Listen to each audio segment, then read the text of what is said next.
Hello, good morning. তো দেখো সকাল সকাল মা বানিয়েছিল পরোটার সাথে বেগুন ভাজা, খুবই ভালো লাগলো। আর মামামকে আগেই খাইয়ে দিয়েছি। তো তারপরে কাজ বাজ সেরে প্রায় 11টার মতো বেজে গেছে, তখন এটা খাচ্ছি। আর মেয়ের জন্য তেল রেখেছি, তেলটা রোদে রেখেছি, দিয়ে ওকে মালিশ করে দেবো, খুবই ঠান্ডা লেগেছে। আর এদিকে দেখো ওর জন্য ফ্লাক্সে গরম জল করলাম, কারণ ঠান্ডা জল তা খেলেও ঠান্ডা লেগে যাবে। একটা ঠান্ডা বোতলে জল রেখেছি। আর এদিকে দেখো এটা গোছগাছ করে নিচ্ছি, এখানটাকে একটু ফাঁকা করছি জলের বোতলটা রাখার জন্য। তো ভাবছি এটার মধ্যে গরম জলই রাখবো। আর জানো তো, জলটা গরম থাকলে খাওয়ানোর সুবিধা হয়। মামাম যখন স্নান টান করে নিয়ে আসে, জলটা গরম থাকলে মামাকে মুড়ি খায়, কোনোদিন ছাতু খায়, তো এভাবে খাওয়াতেও আমার সুবিধা হয়। আর এদিকে এখানটা গোছগাছ করে নিয়েছি। আর হ্যাঁ, এখন থেকে কন্টিনিউ ভিডিও দেবো আমি। আর এদিকে দেখো মামার পুতুলগুলো নিচে দিয়ে সাজিয়ে রেখেছি। আর এখানে দেখো কালকে যেটা লং বোতামটা নিয়ে এসেছিলাম, সারাক্ষণ মাথা নাড়ে, আর কি কিউট লাগে। আর ওর হাসিটা তো খুবই সুন্দর, গালে হালকা টোপ পড়ে, খুবই ভালো লাগে। তো তোমরাও দেখো আর জানিও এটা কেমন হয়েছে। আর দেখো এখানটা একটু পরিষ্কার করবো, স্ট্যান্ডটা একটু সুন্দর করে রাখবো।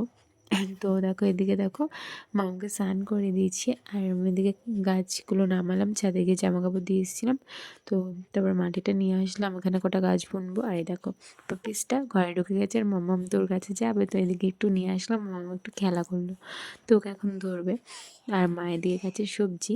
আর এই দেখো রোমিও ওকে দেখে খুবই আনন্দ পাচ্ছিল, ও চাইছিল ওর কাছে নিয়ে যা। ও কিন্তু বাচ্চা কুকুর দেখলে মানে কামড়াবে না, ও খেলা করতে চায়, ও আনন্দ পায়। দেখো ওর কাছ থেকে দূরে সরালেই চিল্লাচ্ছিল। আর আমার মেয়ের কথা তো বাদই দাও, ও তো পাপিস দেখলে আর কি বলবো। আর হ্যাঁ, ভিডিওটা যে যেখান থেকে দেখছো অবশ্যই একটা লাইক কমেন্ট শেয়ার করে দিও, আর আমার চ্যানেলটাকে সাবস্ক্রাইব করে দিও। তো চলো, একটু ঠান্ডা লেগেছে, কথাগুলো জানি না বুঝতে পারবে কি না। তো ঠান্ডার ওয়েদার পড়ে গেছে, প্রচুর ঠান্ডা লেগেছে, মাম্মামেরও তাই। আর দেখো বাচ্চাটাকে মাম্মাম ধরার জন্য তো পাগল হয়ে যায়, আসলেই হয়েছে, ওকে ওর কোলে দাও, ও ছানবে ধরে। একটুও ভয় নেই ওর মনের মধ্যে যে যদি কামড় দিয়ে দেখি হবে। তো যাই হোক, ওরা হয়তো কামড় দেয় না, কিন্তু আঁচড় তো লেগে যেতে পারে, তাই না? আর দেখো রোমিও চাইছে আমি ওর কাছে ছেড়ে দিই, কিন্তু ওর কাছে ছাড়লে আমি আর আনতে পারবো না, তার জন্য ও তো ভয় পেতে পারে, তাই না? তার জন্য ওকে আর ছাড়িনি। তো ওকে এখন আমি দিয়ে আসতে যাচ্ছি, তো সেটা হবে না, ওকে আমি দিয়ে আসতে পারবো না। মামামের সেই কি বায়না আর কি কান্না।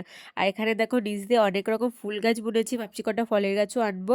এই দেখো সেদিনকা ও হচ্ছে গিয়ে দুটো কি নাগপঞ্চমী না, হ্যাঁ, ডালিয়া কি গোলাপ বলছি, নামটা মনে পড়ে ঠিক বলছি, তার আগে তো কতগুলো গাছ বুনেছি। আর সেদিনকেও 100 টাকার দুটো গাছ নিয়ে এসেছি। তো রেড লিলি গাছ নিয়ে এসেছি দুটো, জানি না কী কালার ফুল হবে, তো তোমাদের সাথে অবশ্যই শেয়ার করব। আর বকফুল গাছটাও ওখানে ভালো হয়েছে। আর হ্যাঁ, কাঠজবা, সরি, ওটা হলো কাঠগোলাপ গাছ। তো 3টে ডাল নিয়ে এসছে, তো বুনে দিয়েছি, কদিন মাটিতে থাক, তারপর ওটা আমি সার দিয়ে বুনবো। তো কালকে ভাবছি একটুখানি সার ভেজাবো। এই দেখো এদিকে মামাকে খাইয়ে নিলাম, জলটা গরম করে রেখেছিলাম, চট করে খাওয়ানো হয়ে গেছে। দেন আমি স্নান টান করে এসেছি, আর এদিকে তো রান্না টান্না করলাম। আর এই দেখো এটা আগের দিন নিয়ে এসেছিলাম, তো এটার মধ্যে আজকে এখনও তো সেই ধূপকাঠিগুলো আনা হয়নি, ভাবছি বাড়িতে ধূপকাঠি আছে, ওই ধূপকাঠি দিয়ে ধরাবো, তো তোমাদের সাথে অবশ্যই দেখাবো। আর দেখো এখানে ঠাকুরকে আমি সব পরিষ্কার করে নিয়েছি। আর এখানে দেখো এই যে আসনটা বানিয়েছিলাম, সেখানে শিবকে বসাবো। এই দেখো আমার ছোট্ট শিব।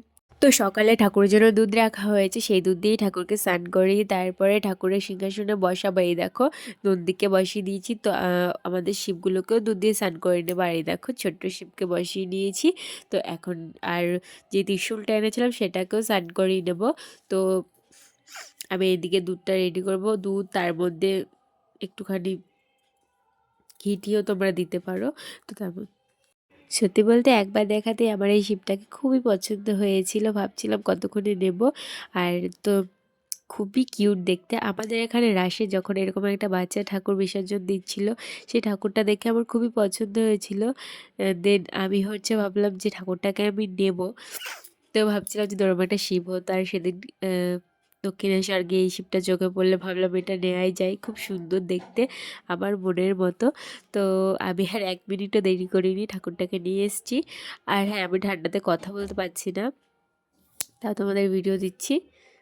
প্রথমে একটা লাল কালার পছন্দ করেছিলাম, দেন দিয়ে বললো এই কালারটা খুব সুন্দর, তার জন্য এটা নিলাম। আর দেখো এর মধ্যে ফুল দিয়ে দিচ্ছে, দুধ দিয়ে দিচ্ছে, গঙ্গা জল, তারপরে বেলপাতা, যেটা ঠাকুরের ফেভারিট। তো এখন আমি ঠাকুরকে স্নান করিয়ে নেব। এই দেখো ঠাকুরকে কি সুন্দর লাগছে না দুধটা যখন গায়ে পড়ছে। তো চলো তোমরা দেখতে থাকো, আশা করছি খুব ভালো লাগবে। আর দেখো ঠাকুরকে আমি স্নান করিয়ে দেবো, তার সাথে নন্দীকেও। আর আমাদের বাড়িতে ছোটো একটা শিব ছিল, ভাবলাম এটা তো আর শিবলিঙ্গ না, তো ঠাকুর, তো তাই জন্য নিলাম। আর ঠাকুরটাকে একটা চাদর বানিয়ে দেবো। তো আমি সেদিনকার মা একটা বড় চাদর নিয়েছে মহাপ্রভু লক্ষ্মী ওদের পরানোর জন্য সবাইকেই। তো কেটে 3টে গোপালকে সোয়েটার বানিয়ে দেবো। আর শিব ঠাকুরকে একটা হচ্ছে চাদর বানিয়ে দেবো, আর লক্ষ্মী ওদেরকেও চাদর বানিয়ে পরিয়ে দিতে হবে। তো আজকে আর সময় তো হচ্ছে না, দেখি সন্ধ্যাবেলা পরিয়ে দেবো, তোমাদের সাথে অবশ্যই শেয়ার করব। তো এখনও স্নান টান করেই নিচ্ছি, এখনও মানে ওটা ধোয়া ছিল না, মা ধুয়ে দিতে ভুলে গেছে, তো তার জন্য ধুয়ে দেওয়া হয়েছে। তো শুকালে তারপরেই ঠাকুরকে পরিয়ে দেওয়া হবে। না ধুয়ে তো ঠাকুরকে ব্যবহার করানো উচিত না, তো সেটা ধুয়ে দেওয়া হয়েছে। ছাদে দিলে শুকিয়ে যাবে 2 মিনিটে, বেশিক্ষণ লাগে না শুকাতে ছাদে দিলে। তো দেখো, আর এই দেখো এই কুলোর মধ্যে দুর্গা ঠাকুরটা নিয়ে এসেছিলাম, যেহেতু খুবই সুন্দর সত্যি কথা। আর দেখো মাম্মাম এসছে, মাম্মামও ঠাকুরকে একটু ছান করিয়ে নিল। আর এই দেখো আমার কি করছে মুচু। তো চলো এখন গা হাত পা মুছিয়ে নেবো ঠাকুরের। আর গোপুদের আজকে স্নান করানি, খুব ঠান্ডা পড়েছে, তো তার জন্য ভাবলাম গোপুদের আজকে স্নান করাবো না। তো এখন শিব ঠাকুরটাকে মুছে নিলাম। তো মাম্মামও বললো মা আমি মুছবো, আমি বললাম মুছো শোনা। তারপরে দেখো ও মুছে নিলে, একটু আর পারছে না, দিয়ে বললো রং উঠে যাবে তুমি মুছো। হ্যাঁ, এই দেখো আমাদের গোপুদের আমার শিবকে কেমন লাগছে অবশ্যই তোমরা কমেন্টে জানিও। এই দেখো শিবকে বসিয়ে দিয়েছি, ফুল দিয়ে দিয়েছি, সবাইকে স্নান করে বসিয়েছি, খুবই কিউট লাগছে সত্যি কথা। তো এই আসনগুলো আরও কিছু বানাবো যাতে ঠাকুরকে বসাতে পারি। তো একা না একটু বানাতে সময় লাগে, তো তার জন্য মেয়ে সামলে কাজ সামলে তো যেটুকু পারি সেটুকুই করি, এটা করেছিলাম। তো আর একটাও ধরেছি, প্রায় শেষই হয়ে যাবে, তারপরে ওটাকেও কুচি দিয়ে নেবো। আর দেখো আমার ঠাকুর ঘরটাকে কেমন লাগছে তোমরা জানিও। আর এখানে দেখো দুর্গা ঠাকুরটা বসিয়েছি আর ঠাকুরকে ভোগ লাগিয়ে দিয়েছি। তো চলো, এই দেখো মাম্মাম, তো মামাকে বললাম ঘুমাও, সে তো ঘুমাবে না, তো এখন মামাকে ঘুম পাড়াবো। তো মামাকে খাইয়ে দেয় একদম ঘুম পাড়াবো, যেহেতু রান্না করতে পুজো দিতে দিতে বেলা হয়ে গেছে, প্রায় 2:30টার মতো বাজে। তো এখন মামাকে খাইয়ে তারপরে ঘুম পাড়াবো, তাহলে অনেকক্ষণ ঘুমাবে। তো চলো, অনেকক্ষণ বলতে কি 1-1.5 ঘন্টা বেশি ও ঘুমায় না। এই দেখো তোকে ডাকছে মাম্মাম আসো, তার কোনো পাত্তা নেই, সে আসবে না। মাম্মা আমার ওপরে রাগ করেছে, জানি না কি বলেছিলাম যার জন্য রাগ করেছে, আসছিল না। আর এই দেখো এই যে ধূপ ইয়েটা, তো এই কাঠিগুলো ছিল, ভাবলাম এর মধ্যে দিয়ে দেখি ধুঁয়োটা বেরোয় নাকি। তো এই দেখো তোমরাই দেখো, ফাইনালি এটা খুব সুন্দর লাগছিল সত্যি। দেখেছো কত সুন্দর বেরোচ্ছে। আমি না ফেসবুকে সবাইকে দেখতাম ঠাকুর ঘরে এরকম একটা রাখে, খুবই ভালো লাগে। তো আমি ভেবেছিলাম একটা আনবো, তো দক্ষিণেশ্বর গিয়ে সেটাও আনা হয়ে গেল, খুবই সুন্দর লাগছে দেখো।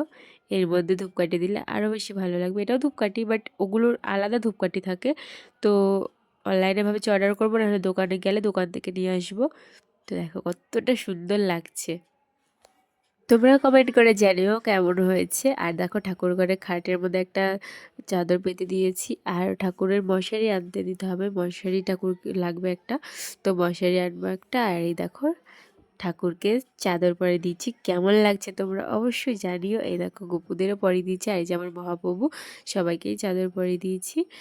আর তো চলো, এ দেখো কি কিউট লাগছে আমার শিব ঠাকুরটাকে, তো খুব ভালো লাগছিল দেখতে। আর এই দেখো সবাইকে একটু ধুবেরিয়ে দেখিয়ে দিচ্ছি। তোমরা কে কোথা থেকে ভিডিওটা দেখছো অবশ্যই কমেন্টে জানিয়ে যেও।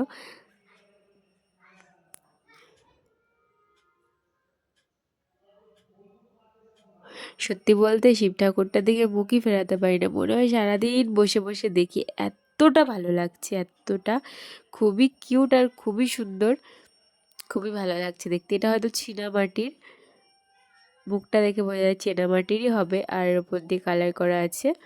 তো একটা রেডের মধ্যে ছিল, গালের মধ্যে খুব সুন্দর ছিল গালটাও, বাট এটাও ভালো। আর এই দেখো ধুমোটা উঠছে কত সুন্দর, ভেতরে দেখেছো ধুমোয় ভরে গেছে।